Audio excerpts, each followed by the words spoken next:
welcome back to Life with Leah, the Makeup Mama. Today I'm joined by my friend Brenna. Hello, hello. So, Brenna is a bride that I had the amazing opportunity to do her makeup for her wedding, and we're going to recreate that look today. I'm excited. But even more than that, before we get started, I want Brenna to tell you about herself. So, Brenna, what do you do? Hi, my name is Brittany Lee. I am a wedding and lifestyle photographer. I am residing in Boston right now, but I'm here visiting, and I'm really excited to see Leah, get together with her, and recreate this look and kind of relive the day. It's going to be so fun. So photographer, student. Basically, that's what I do. I sit at my computer all day and do fun things on there. So that's me. It's amazing, and we'll have all of the information for her stuff below. So I've also known Brenna for a really long time. For me, getting to do your wedding, it was like a huge honor, and it was especially awesome because I know your face. Mm-hmm. And when you get to do people that you know their face and you know their heart, you just do a way better job. And this was like so fun. Like it was like, I think that year specifically, it was my favorite for sure. So we've already primed, prepped, got you all ready, and we'll get into it. Here we go. You might hear children in the background, and we will just have to bear with that. So I'm starting with an all-over base color on her lid, and I'm using a bone shade. I'm using a mix of a few things, but right now specifically the Viseart Libertine palette. You guys know how I feel about Viseart, so we're back with it. I'm going into her crease now with a medium brown shade. I'm holding back on my brush and really focusing it in her crease. Most of the drama with your look was a nice crease and a wing. We had an epic wing. That's what I loved about it. It was like dramatic, but it was still really natural. It was so natural. So one thing that I do for brides, but specifically for any like special event makeup, is that I always do the eyeshadow first. And that's really just a personal preference because I do use airbrush. And if you have any fallout with airbrush, you don't get it, it will stay forever. So Brenna has a really awesome crease naturally, so I'm not having to like place the contour of her eyelid anywhere different. It can actually stay in her crease, but we did extend slightly. I love a nice extended eye. It opens it up so beautifully. One thing I loved about my makeup as well is that I never felt like it was caked on. I felt like I had enough to make it look like great wedding makeup. It was like definitely dramatic in some areas, definitely more than I would wear on a day-to-day basis. But I felt like it was like really natural. It did not feel uncomfortable for me. That's amazing. That's like my goal. So I always have the goal of beautiful skin, first of all, bringing out what is the best about the person in my chair. So for Brenna, she has like these amazing, amazing eyes. And I knew that if we did too much, it would take things away and even possibly close in. I used to tell you that you had a Disney princess eye. And that was like... It's like the biggest compliment. Yeah, that's like what I like was going for, is how do we keep that nice. So that first shade is a little bit warmer, and it's just a nice kind of contour and crease. I'm going to go in with a brown that's got a slight coolness to it. And I'm still working from the Viseart palettes, but now I'm in the Grand Pro. And I'm not doing like a true smoked out like line, but I am putting some of that darker brown right here at the outer edge. So I'm using a Viseart kind of shimmer palette. I've not talked about this one yet on our channel, so it's the Theory Nuance, and it's all shimmer, and I'm using a nice like golden, this one, a nice kind of golden champagne-y kind of thing. You have options. You can either wet a brush, a little flat brush, or just your finger. If you've sanitized your hands and you know your client, your finger is okay.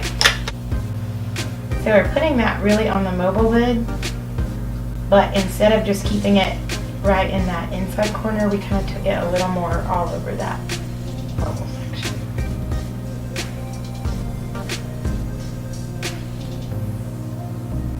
And you can sort of see on film It's not a lot, but it's enough that it like really changes the look of the whole eye makeup. This shape of eyeshadow for someone like Brenna is just kind of perfect and beautiful. Go ahead and open your eyes and look at the camera. See, it's like nice and open. We don't have any liner or shadow or anything, or liner or mascara or lashes or anything, and already you've got drama here. It's nice, open, elongated. Okay, look straight up for me. I'm gonna do just a little bit of color correcting because Brenna's been traveling. I always got those dark circles. This is the Becca Under Eye Brightening Corrector in light to medium. It's been a really cool staple on my kit here lately.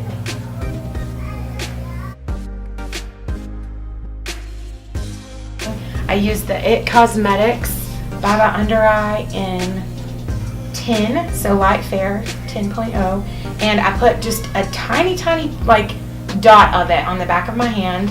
I used a nice flat concealer brush, did sort of a V shape just because if we are recreating, then we would be recreating for photography, which means that we kind of want and need some of that V shaping.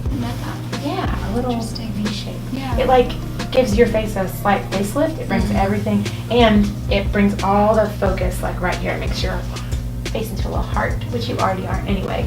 So now that we have eyeshadow, concealer, kind of all that done, we're gonna go in with contour. You guys know that I use Tint 2. I'm using the bronze and contour. This is exactly what we did on your wedding day. This is a great contour for lots of different skin tones. So we're really kind of focusing the depth on the outsides of her face. That 3 will work really well for you. That doesn't work on everyone, but that will work well for you, and especially with what we've already done. Just close your eyes. Now, Brenna doesn't have a double chin, so we wouldn't necessarily need the chin contour, but when you're doing for photography, that's what we did on the day. That's what I would do for anyone who would be getting any sort of 3-dimensional anything. So you guys can see sort of what I've done here. It's nice, it's subtle, it's blended. It's just kind of following her natural face shape. We're not trying to fix her correct because she's pretty perfect. We don't need to fix her correct.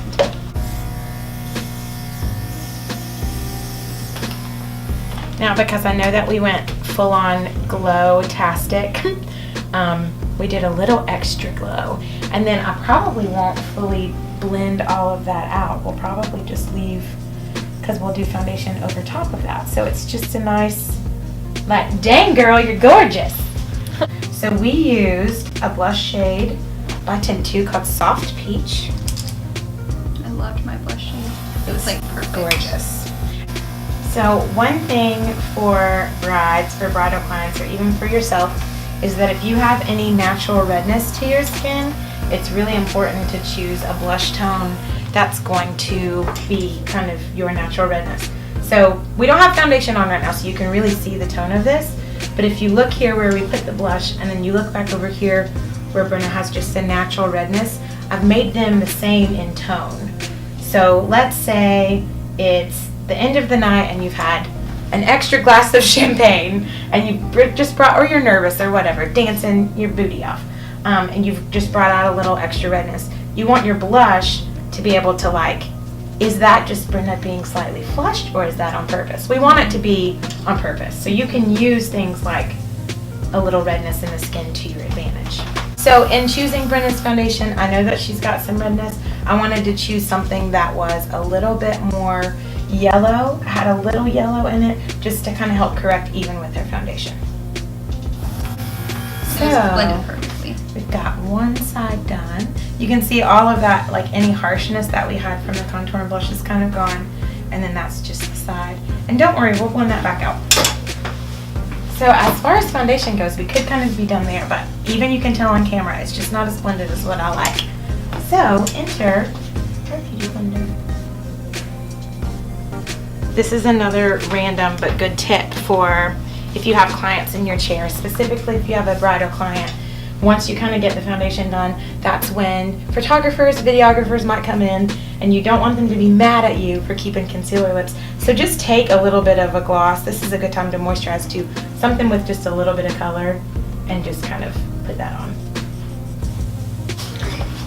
So So before we powder or anything like that, look straight up for me. I'm gonna make sure that we don't have any creasing, make sure that things are blended really, really well.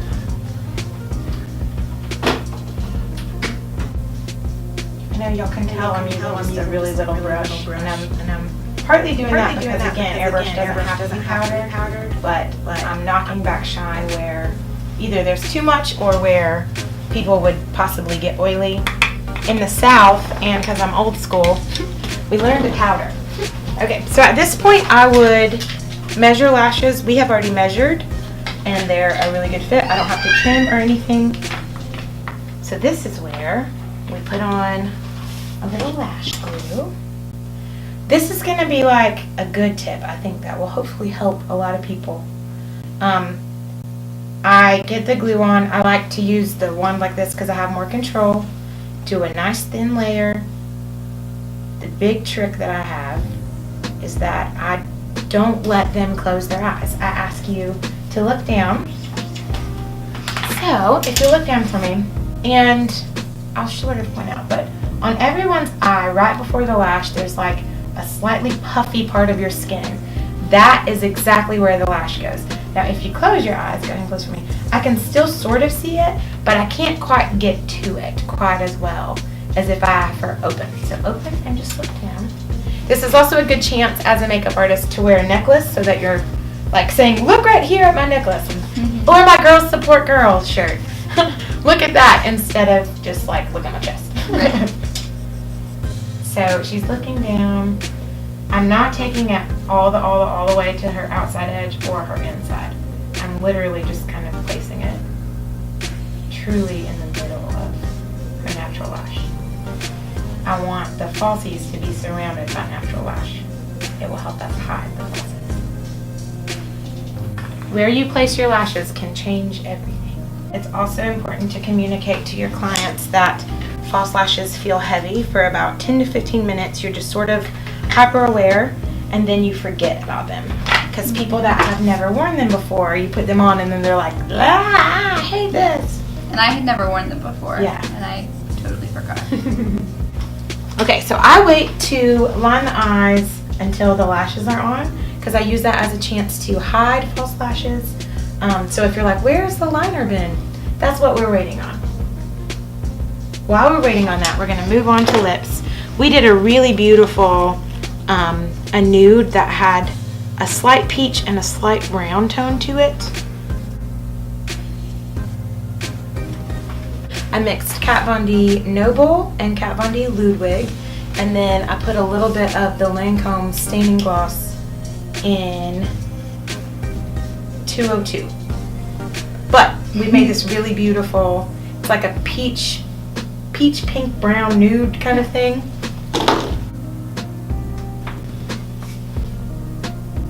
Beautiful. I have been using the Tardiest Pro pencil. I love this. It's got a double-ended side. One is like the felt tip. One is a gel kind of kohl liner. Super waterproof. Love it. So I just want to show y'all kind of the first lines. I am thinking to flick up towards her eyebrow. So that's kind of the first line that I made before I go all the way across. Is how and where do I want this flick to go. So then once I kind of get my course charted out, then I'll come back and go all the way across. You look over this way. So what I do is I have everyone open, I have them look away from that inside corner, and then I take my liner very close in, and I do like that front kind of part flick to hide that lash band. And that's like the trick to focus. Beautiful.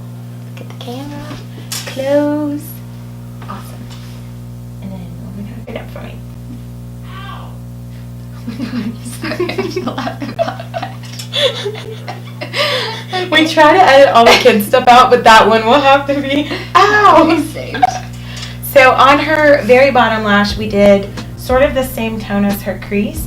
I didn't want anything too dark because look how nice, beautiful open this is. But I did want to give back just a little bit of lash definition, and because she has this amazing eye color, and if you do that, that can help everything pop. So look straight up for me. And I really tried to get this like very close to the lash.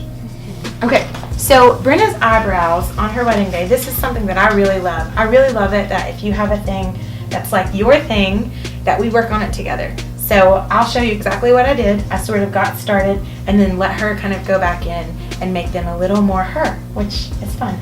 So I always do eyebrow gel first. I do that as a way for me to kind of see what's the hair growth pattern, what happens if I like, if I push them all the way up, does that lift the eye? Some people do brows first, and on myself, I do my brows first because that changes my whole face. But on Brenna, I knew that we didn't need to. So I like to use the Anastasia Brow Powder Duo. This one is in medium brown. Now I know that we used a mix. We used medium brown and we used the chocolate one because she has different tones. And we liked more of a bit of an ombre, but not the Instagram ombre, just a slight ombre.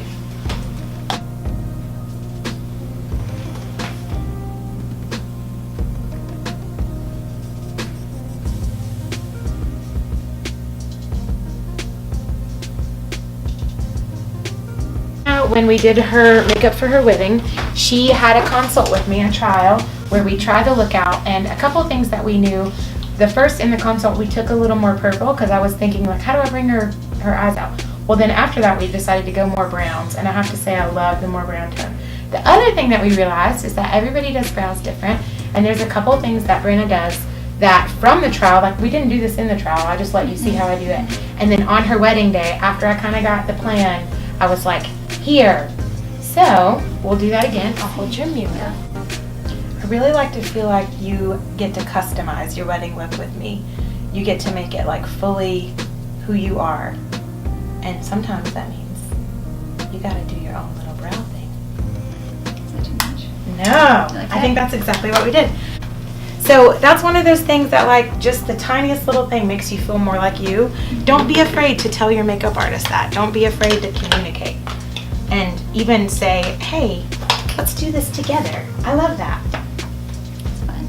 So I like to use waterproof mascara. I don't really care what. I just get what's on sale. What's cheaper, CoverGirl, Maybelline, Revlon, whatever is waterproof, black, and cheap. Because I go through these very, very quickly. And then always use a disposable. That should be common sense, but you'd be surprised at how many people I've seen not. Ugh. Okay, so look down. And then what I tell people is to look down. I'm going to lift their eye. If they need to blink, just blink. So before I do setting spray, I always let my client have a look, see final details, any adjustments, just because I feel like setting spray should be your last thing to make everything stay for forever. But this is also where I will go back and nitpick and really look in close and get to the details. Most people on their wedding day have very best photographers like Brenna. They have 4K video. It's just everything is super high def. So if I don't do my job, it makes your job harder. It makes the photographer have to edit. It makes videographers have to really watch their angles. But if you take your time and you really get into the details and you even assess the situation in a 4K high def way, everything will be better. This is also where your OCD might come out. So watch your time. Be mindful of things. Give more time always to your bride than anyone else. Really go for the details on her because she's the one that's the most important that day and photograph the most. Okay, so I'm using, it's Skindinavia, the Makeup Finishing Spray Bride. Have them close their eyes, don't smush your face, and just kind of go for it. Then depending on their skin type and depending on what kind of look you're wanting, you might want to do also a dewy setting spray, and that's exactly what we did on Brenna. This is the Tatcha Dewy Luminous, and I'm just going to keep it sort of like on her cheekbones and stuff, not necessarily all over.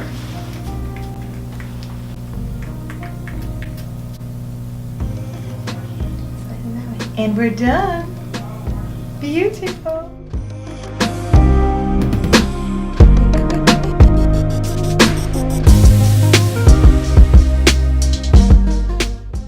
Thank you so much for watching. Thank you so much for being here. And make sure that you subscribe to the channel. Make sure that you follow Brenna on Instagram, that you follow me on Instagram. I'll have all of her information below. She does amazing photography and she travels. So she's just awesome.